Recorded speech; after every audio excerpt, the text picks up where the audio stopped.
Welcome everybody to Pro Mindset Podcast. This is your host, Craig Doman. I've got a special guest, way of Kansas City. I'm assuming he's a Chiefs fan, Tom Shaw. Tom's going to talk today about like the picture of being an overcomer. So Tom, let's just jump right in. What is your story? What is the reason why is your story unique? Okay. Well, Craig, first of all, thank you for having me on. I really appreciate this opportunity. My story is unique because of this. Didn't overcome any of this trauma that I went through without the right mindset. It was very, very important that I had the right mindset throughout the entirety of my recovery period. And it was a good long time of recovery, between 3 and 5 years before I could walk again. But what? Yeah. Talked offline and you shared with me your story, but these guys don't know your story. Right. So I want you to jump in and I want you to start with Waking up. Finding out you can't walk. Well, let me tell you how it really started. What really happened was I was at my girlfriend's house in Enid, Oklahoma, 16 years old. When I was a little kid, I had a problem with chronic sleepwalking. I walked out of my girlfriend's house, got in my car, and drove off. I drove about 2 miles or so, not knowing that I was asleep. When I woke up, I was in the bottom of a huge drainage ditch, paralyzed from the waist down, and it was 1:30 in the morning. It took about an hour and a half before a newspaper delivery truck went by and heard my honking. Got to the hospital and lose track of time in that time frame because, you're getting sedated and all this other stuff. I have this major surgery. When I woke up from all the surgery and the ICU and stuff, I was in this normal hospital room with my mom. She stayed there the entire time. And I was dazed and a little confused, and I didn't really know exactly what was going on, but I had questions.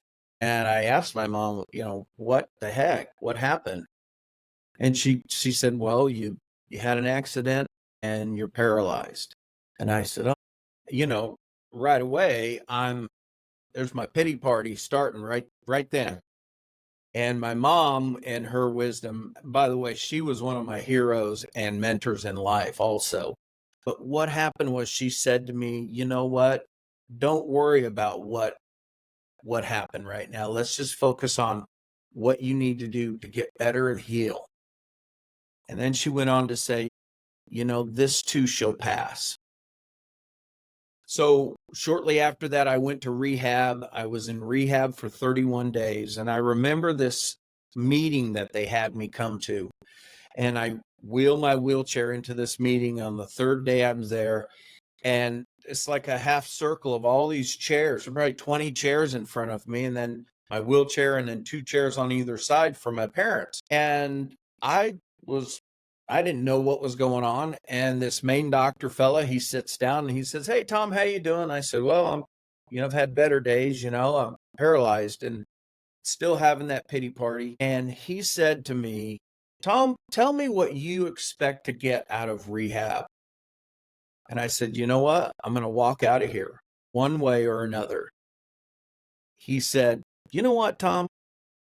Based off your prognosis, that is not really a good goal. So why don't you think about it? We can come back to that. And I said, you know what? This meeting's over. I turned my wheelchair around and I left the meeting. Never. 31 days later, I had braces on both legs up to my waist and crutches, and I walked out of there. That was the beginning of making this happen for myself. Where I got the mindset for everything that I accomplished was from my athletic training when I was fourth grade. I had a coach named Johnny Quarles. And Johnny Quarles, he was an interesting man. He was not only a oil man, but he was an author. You could Google him to this day, and he's no longer alive, but he has books out there, Western novels. And Johnny Quarles loved Alabama football, but he loved Bear Bryant even more. And I'm telling you, Craig, he coached us fourth graders like we were Alabama. And I was all of probably 80 pounds dripping wet. And he put me at center, and I would screw something up, and he'd say, "Shaw, get over here."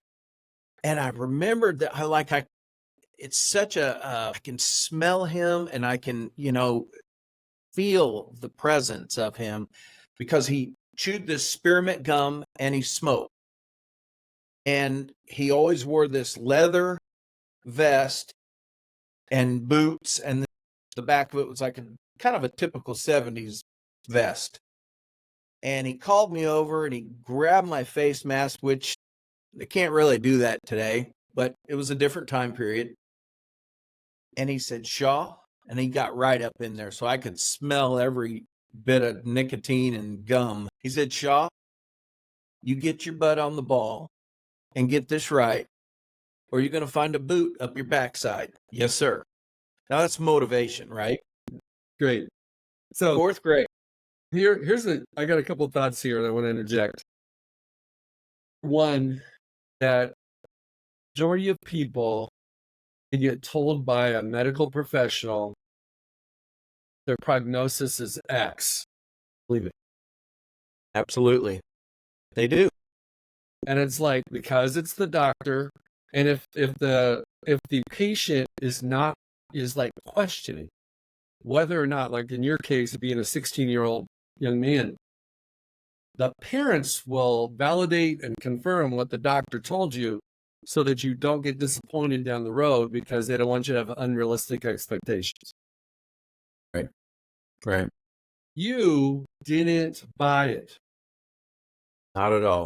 I think there's a super duper lesson right there for everybody listening.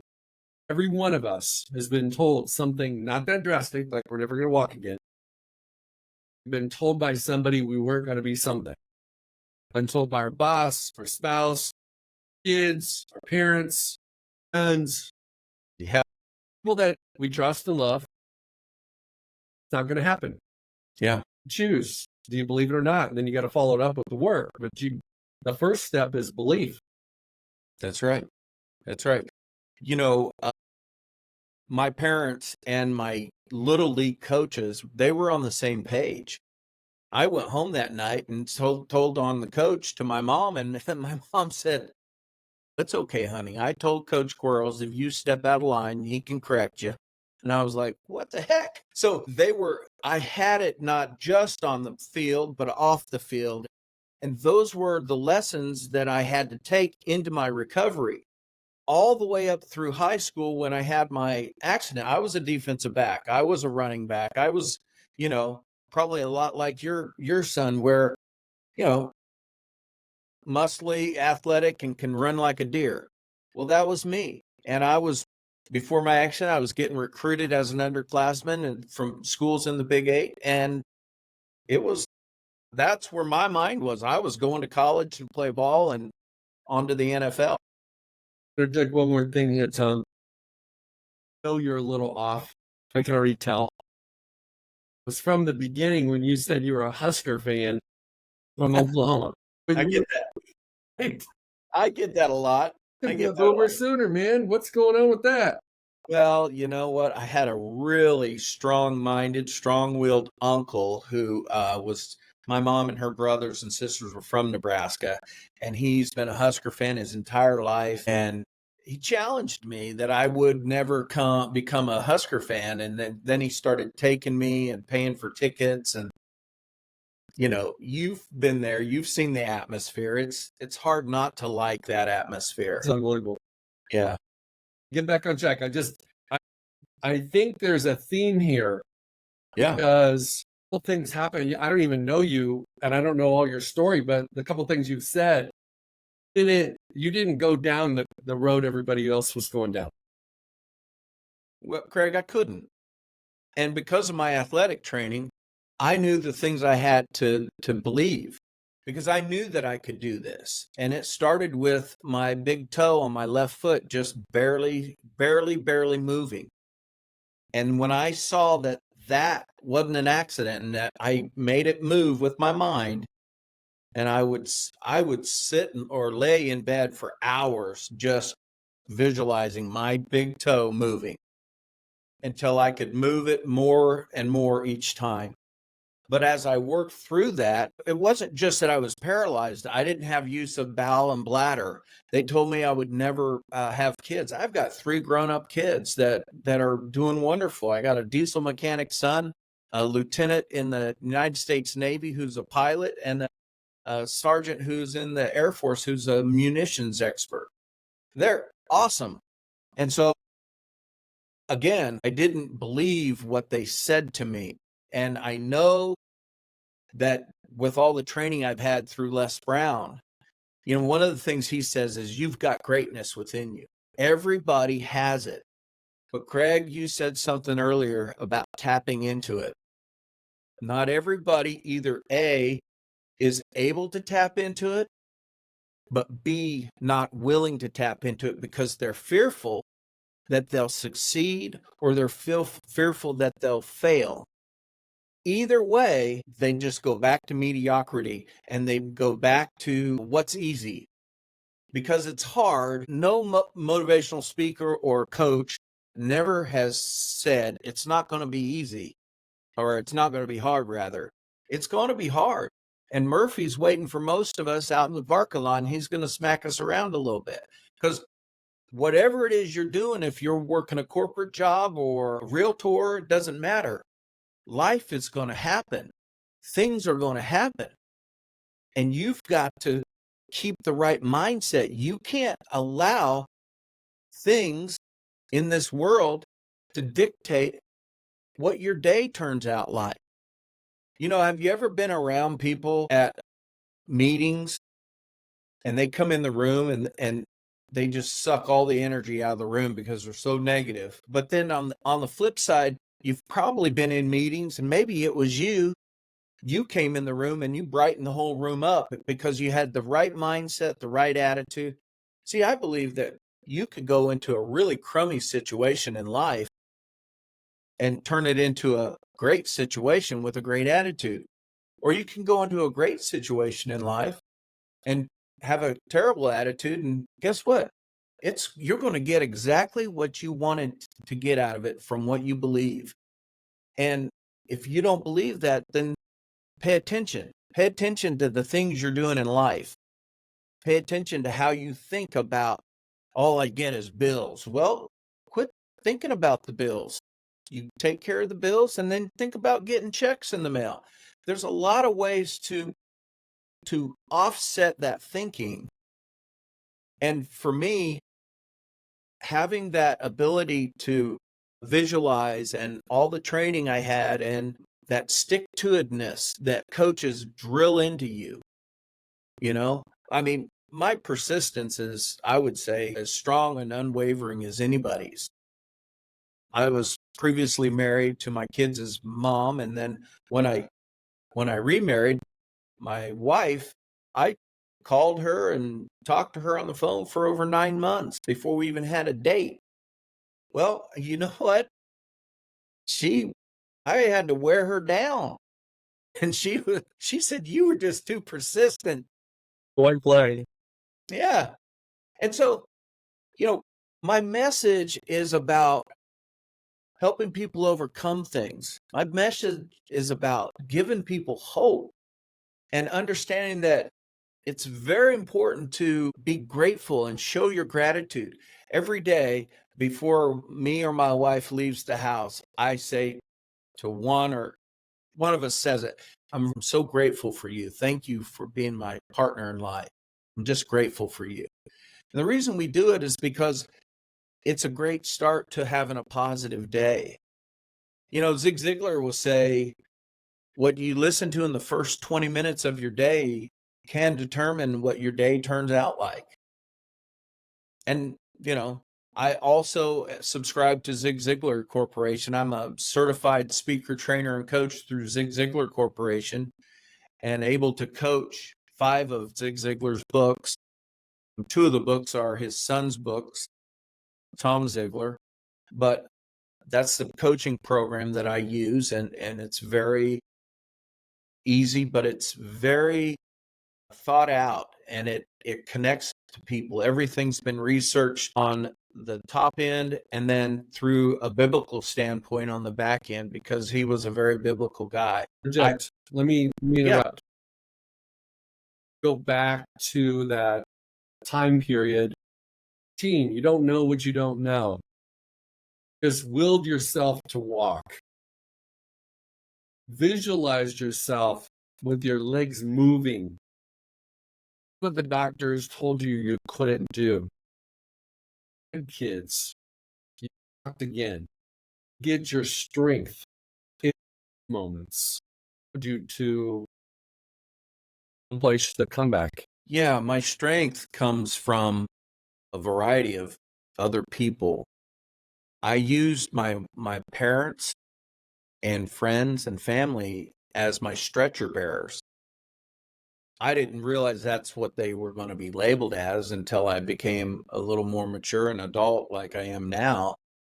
But these people, my buddies from football, they didn't treat me like I was sitting in a wheelchair. They just treated me like they always had.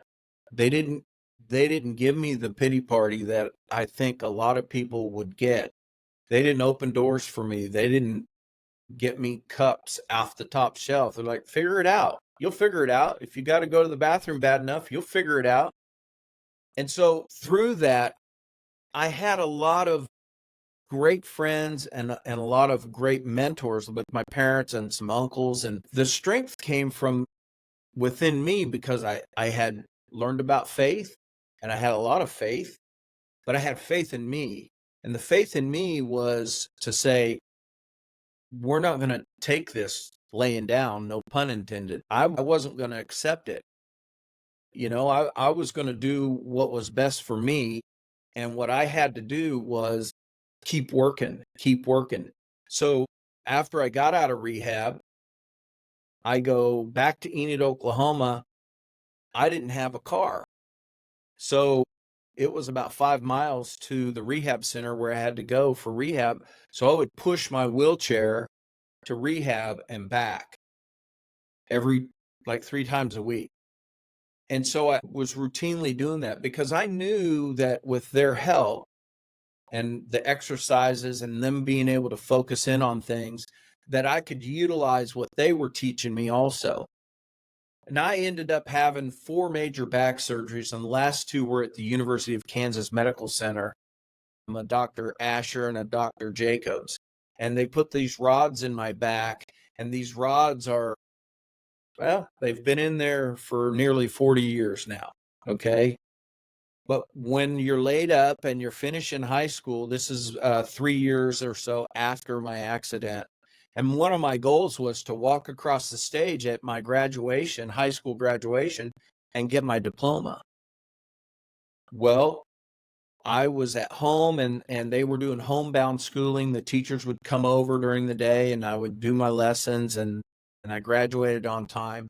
But at night, while everybody's asleep, I was in this little bedroom and I would get up and I would practice walking across the bedroom. There's about 6 or 8 steps. And then I'd walk back and I would just practice and practice and practice till I got to where I had some relatively good balance with my left leg. My left leg is probably, they would call it 100%. I still have some areas on it where it's numb and I can't feel it. But my right leg is paralyzed completely from the knee down and partially from the hip to the knee. And so I've got an interesting walk. I don't use any canes or crutches, but I have an AFO device in my shoe that holds my foot up when I walk. And I do just fine. But what happened was this. We had this routine when my parents and we would come home from school on a long day's work or whatever. We'd pull in the driveway. Dad would hop out, go to the front to get the mail, and my mom would get out and get the wheelchair out of the trunk. Well, this one particular day, I got out of the car with her because I didn't want to throw this on my parents walking at the graduation then, kind of, because my mom would have passed out and it would have been a whole scene. I told them ahead of time, basically. I got out and I walked around to behind the car with her, and she realized it once we got to the back of the car, and she freaked out like I thought she would. Started screaming and yelling, "Dad, come around, what's wrong?" And she was just, he's walking. And so then I was able to put my crutches down and walk across the stage, get my diploma, got a standing ovation. It was one of the most coolest things I've ever gone through in terms of really an accolade, if you will. But it was more about the hard work that I put into it and the determination I put into it and the action I took to make sure that I was going to do it. It wasn't a question of, yeah. I ask you to do something for me here. Yeah. I want you to go back to graduation in your mind. I want you to close your eyes for a second. I want you to go back to Enid, Oklahoma, school graduation. You're walking across the stage after a doctor told you never would walk again. Got all that validation and ovation from your. What's the emotion that you felt? Was overwhelmed with gratitude and appreciation. I was exhausted. I felt like a champion. I felt as if I could do anything I wanted to do. I felt strong, and I felt like nothing's stopping me now, baby. I got this. And so far in life, that's the way I've had the attitude. I don't know if you've read this part of my story, but I also detoxed off of a 33-year opioid addiction in 2018. And that was from my accident. They put me on opioids back in 1985. But I never had to do criminal activity to get opioids. I just had to make a phone call to my doctor's office and they'd fill it. And my wife's in the medical field, and she got kind of tired of me whining about how the opioids made me feel. And she said, "Well, why don't you just quit taking them?" I said, "Man, I don't know. I'm a little fearful of that." She said, "Well, we'll figure it out after you get off of them." And I said, "Okay." Well, so I went to a doctor at KU, and we started weaning off of the medications. I was on methadone. And we got down to a really teeny tiny amount of methadone, I thought it was. I couldn't even cut the pill anymore because it was that small of a dose. And at that point, they just don't make it that small, but I was supposed to dose off. Well, I got frustrated, so I just quit taking them. And about 3 days later, my wife said, "What's going on? You kind of acting like something's going on here. Did you quit taking your meds?" And I said, "Yeah." And of course, I got in trouble, you know. And she called the doctor, got me some replacements medicine that would help me get through the rest of the detox. About 14 days later, I was completely off and completely exhausted, but I felt like an absolute new person. I could take a deep breath. One of the things that the opioids were doing was backing up my intestines. And I always thought, well, my back pain was from my accident. I got my lower back is just solid bone. I got rods and screws, and that's my assumption. I got off the opioids. I don't take anything, an occasional ibuprofen, Tylenol, but I don't take anything. All that back pain was being generated from my intestinal tract being backed up. And boy, I'll tell you what, that's one thing. I've known a lot of people who've gone through a treatment for drugs and alcohol, and they've had to do it multiple times. I have a different respect for people that are working their butt off to get off of alcohol and drugs because, man, that's a hard deal. And you got to have a good mindset to get through that. Let's go back and compare. Learning how to walk again, it was a mental challenge, but it was really a physical challenge. Mm-hmm. But it was psychological. It was all these things. spiritual, it was physical first. Yeah. When you're addicted to a substance, more psychological first. It's also physical. You can't isolate these things into one category. They penetrate everywhere. Right. What did you learn from your overcoming how to walk? Helped you when you finally decided I'm going to get off this stuff? Helped you with your opioids? That you could master that as well. Well, what I learned from learning how to walk again was I can do this. I've done hard things before, and I've been in positions that were hard before.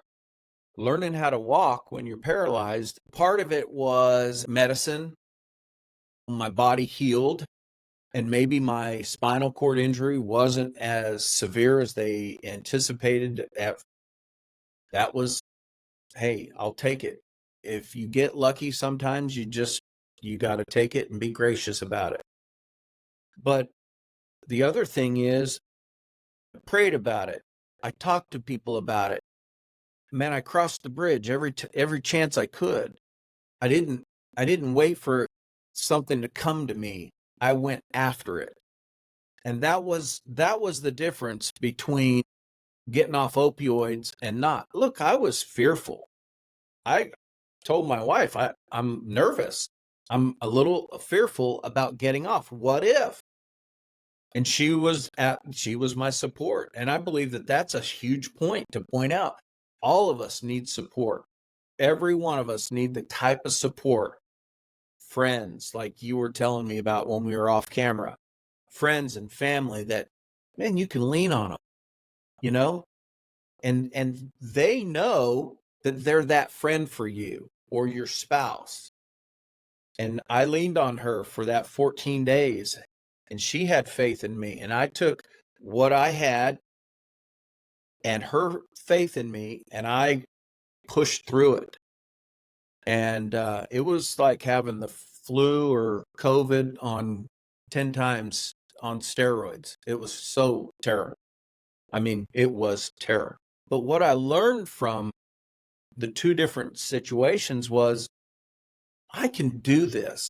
I can get through any issue in life that life throws at me. And that's why I want to go out and speak to people, because I know that I can make a difference in people's lives just by letting them hear my story and what I did and how I did it and the words that I am going to speak. Hey, if there's 100 people in the crowd and I hit one or two and they go, man, can you help me? Can you coach me? Can you talk to me? I've done my job. You know, the people that are out there waiting for Craig to speak, they're out there. Your words are going to be important to somebody you don't know someday, just like mine are. And that's exactly why Les Brown is having mentors and building this legacy group, because he wants our words to kind of perpetuate his words. And we're going to do it. And we're going to do it to the best of our ability.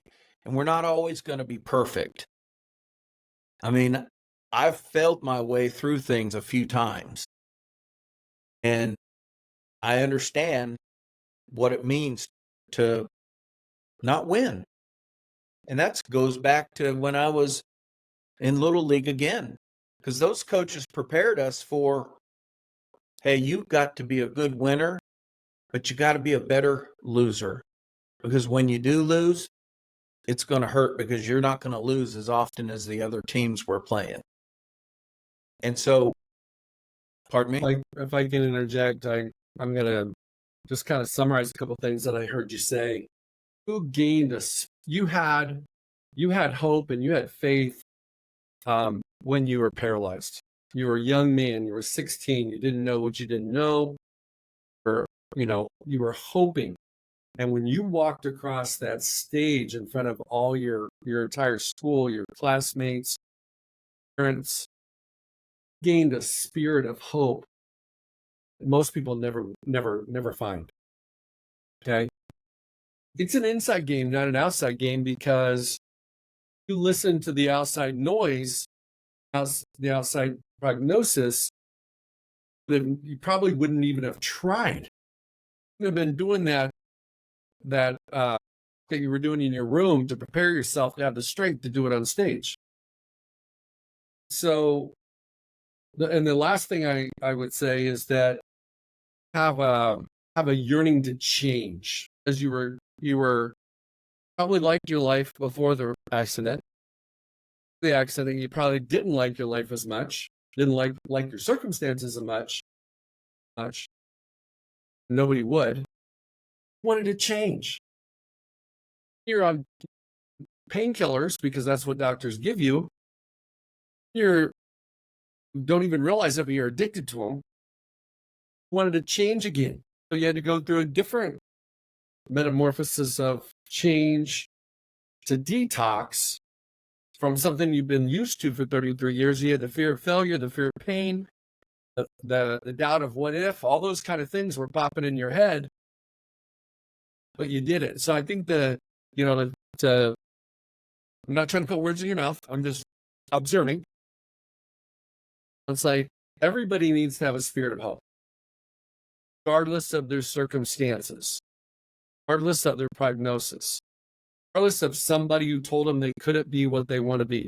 And inside, it's an inside game. I agree 100%. And it does.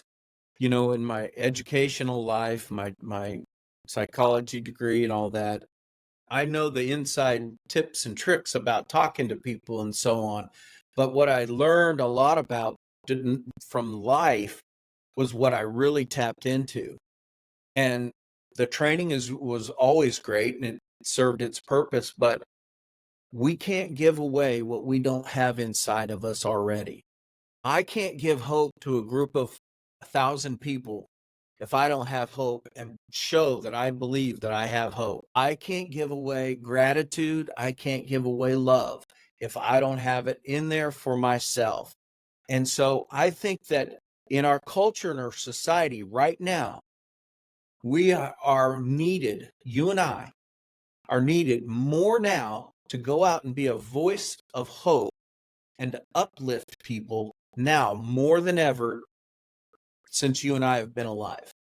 And the reason I feel that way is because there are so many people. I go to these speaking seminars and there's 2,000-3,000 people.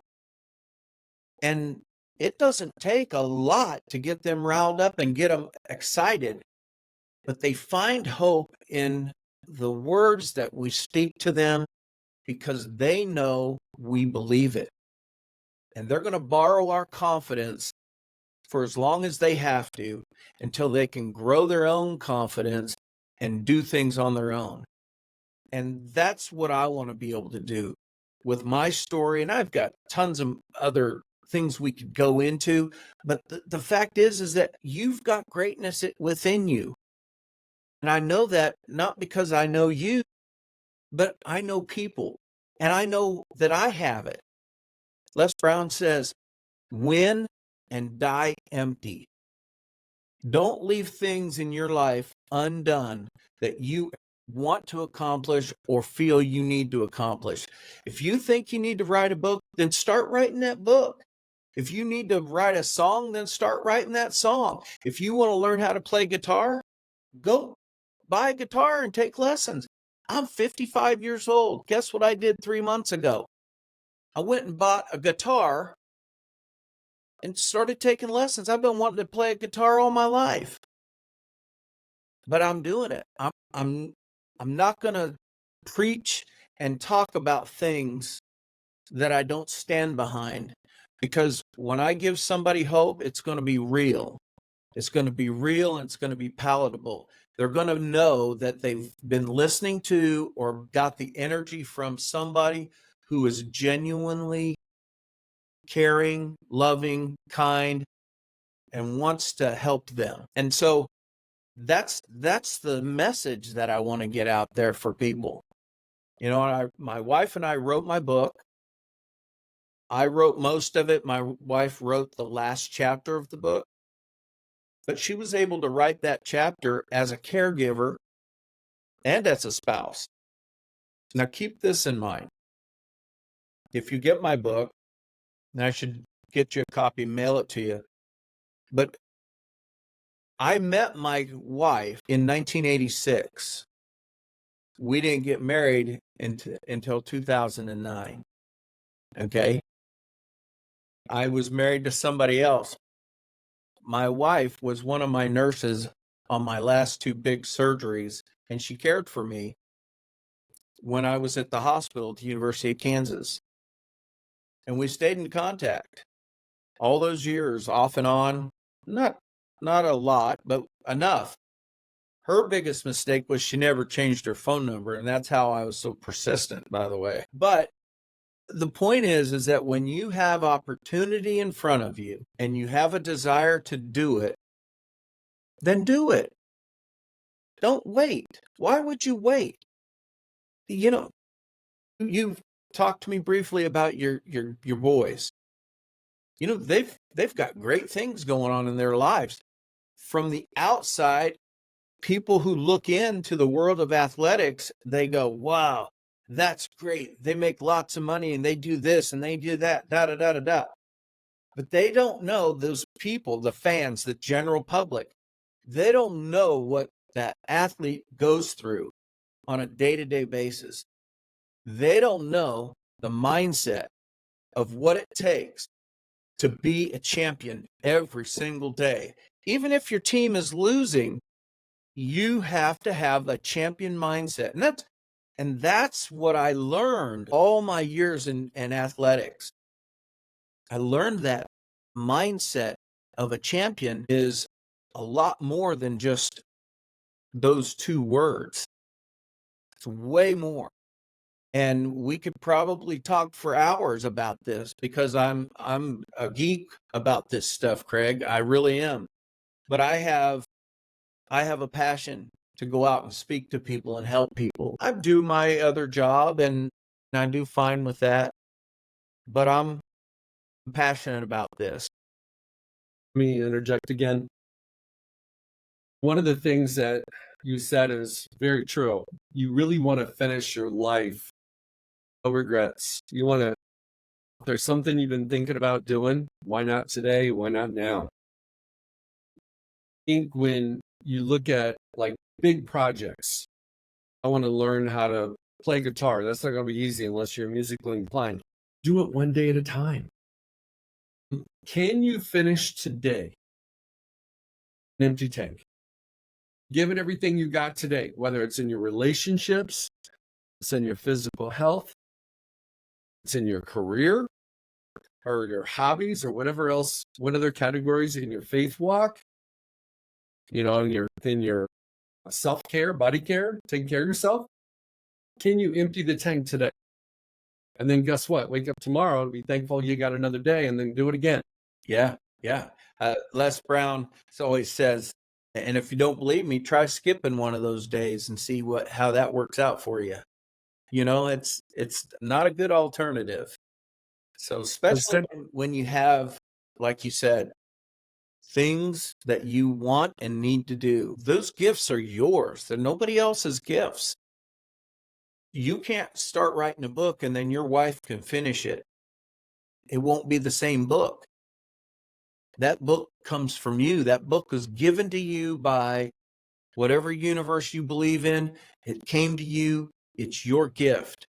And if you write that book, that's your gift. One of them.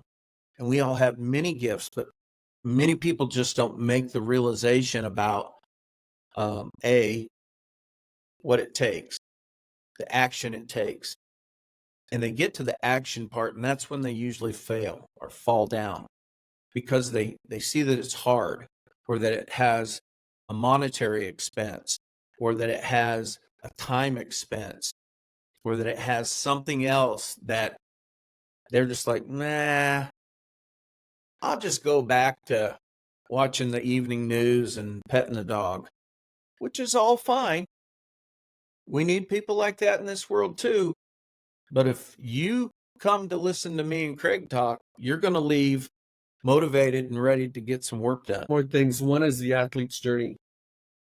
guys that are the one percenters of the one percenters that make it to the NFL, the odds are so small. They're just ridiculous. The guys that play youth sports and high school football and don't get an opportunity to play in college, and a lot of really good players in college don't make it in the NFL. Thing that does not show up on Sundays when you're watching TV or you go out to the stadium, all the adversity these guys had to overcome. Whether it's injuries, whether it's people doubting them, whether it's them doubting themselves, it's fear of failure, it's their body being an inch too short, of a second too slow, those types of things. And so this misconception that the NFL represents the best athletes. No question. There's some best athletes there. There's a lot of guys there who are awesome athletes, but they're not the best. They have the best mindsets. They've got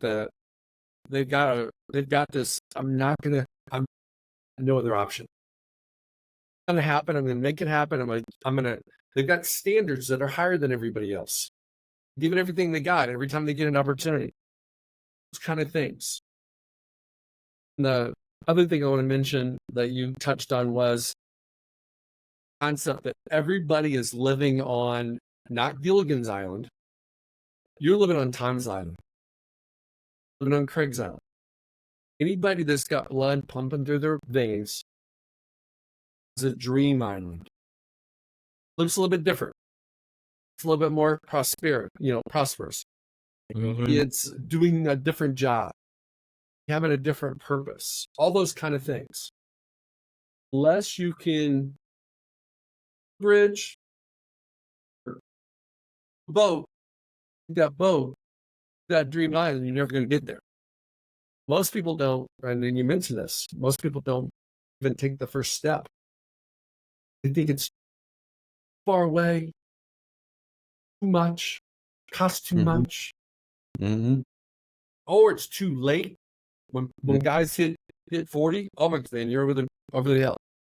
Yeah. Like, that window's closed. Yeah. It's too late. Well, it's never too late. No. And that first step is the most important one to take, because that's how you start. You don't have to be great to start. You have to start to be great. And many, many people just refuse to start. They don't want to start. And when they're presented with, let's just say, somebody who maybe works at GM factory or something, man, they got their pension, they got their 9 to 5, they work their hours, they go home, they do their weekend stuff, and then Sunday they go back and they do it all over again. And so they're happy, they're comfortable. I don't want to be comfortable. I want to continue pushing and pushing and pushing that comfort, so that I'm always just a little bit uncomfortable with where I'm at, because I need to do more. I need to do more, and I can do more. It's interesting. You mentioned off camera, your boys kind of got your genes. My daughter, who's in the Navy, she's got my genes. She's going to be able to retire at 41 with a full pension from the Navy. I mean, she's an overachiever. Her mindset is, we got to do this. Let's get it done. And the fact that she's gone through training in the military where they break you down completely and treat you like a prisoner of war, and she got through that, man, that spoke volumes in my mind of how, number one, I pat myself on the back, not to be gregarious or braggadocious, but man, I raised her and I helped her become who she is. But when she got to that military training at SEER school, that's all her, baby. She did that part. And that is some tough training that most people in the military say that's the best training I never want to go through again, because it is just like being in the prisoner of war. But it's interesting how you meet people and you can sense it in their voice that they're exhausted from everyday life and they don't even know what they want. Well, I don't know what I want. It's like, well, you're 47 years old. Why don't you figure it out and make it happen? And it's fine if it is, I want to go on a good vacation, or I want to, whatever that is, make it happen. Take your family on a vacation. The world beats everybody up, and when the world beats you up, you stop dreaming. I would encourage our audience to do is, if you have a dream, rekindle that dream, pursue your dream. I mean, life's too short. Let me find your book. On Amazon right now, and I'm in the process of getting it recorded so I can put on there an audiobook also. And then my website is emergentspeaking.com.